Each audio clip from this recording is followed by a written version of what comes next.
Today we're picking up on how to identify a poor leader, or how to identify poor leadership, part 2. Last week we discussed one of the primary responsibilities of leadership is to create more and better leaders. We talked about leaders who lack vision. They cannot inspire teams, motivate performance, or create sustainable value. Poor vision, tunnel vision, or vision that is fickle, or non-existent vision will cause leaders to fail. Period.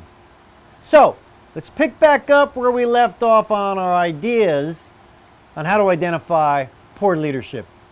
Number 10, death by comfort zone. The best organizations beat their competition to the future, and the best leaders understand how to pull the future forward. Leaders satisfied with the status quo, or those who tend to be more concerned about survival than growth, they're not going to do well in the long run. Number 11, not paying attention to the customer. Leaders not attuned to the needs of the market, they're going to fail. As the old saying goes, if you're not taking care of your customers, somebody else will. Number 12, get invested. Leaders not fully committed to investing in those they lead will fail. The best leaders support their team. They build into their team. They mentor and coach their team. And they truly, at a heart level, care about their team. A leader not fully invested in their team won't even have a team, at least not an effective team. Never forget the old saying, people don't care how much you know until they know how much you care. Words to live by for a leader. Number 13, the A word. The real leaders are accountable. They don't blame others. They don't claim credit for the success of their team, and they always accept responsibility for failures that occur on their watch. Most of all, leaders are accountable to their team. I've always said that leaders not accountable to their people will eventually be held accountable by their people. Number 14, it's the culture, stupid.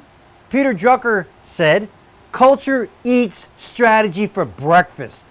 Culture is everything. Forget this, and all other efforts with regard to talent initiatives will not work. Do not allow your culture to create itself. You as the leader have to take charge and create your culture. Remember, be very, very careful who you let through your front door. Number 15, show some chutzpah. Leadership absent courage is no good. And I'm not referring to arrogance or bravado, talking about true courage. For example, it takes courage to break from the norm and challenge the status quo, seek new opportunities, cut your losses, make the tough decisions, listen rather than speak, admit your faults, forgive the faults of others, and not allow failure to dampen your spirit and stand for those who are not capable of standing for themselves, and remain true to your core values. Courage. You can do none of these things without courage. Courage is having the strength and conviction to do the right thing, when it would just be a whole lot easier just to do things right. Hey, look, there are my ideas on how to look at and identify poor leaders. I hope you all have an awesome week, the rest of this week. And remember, make some great choices out there this week. Thanks, and have a blessed one.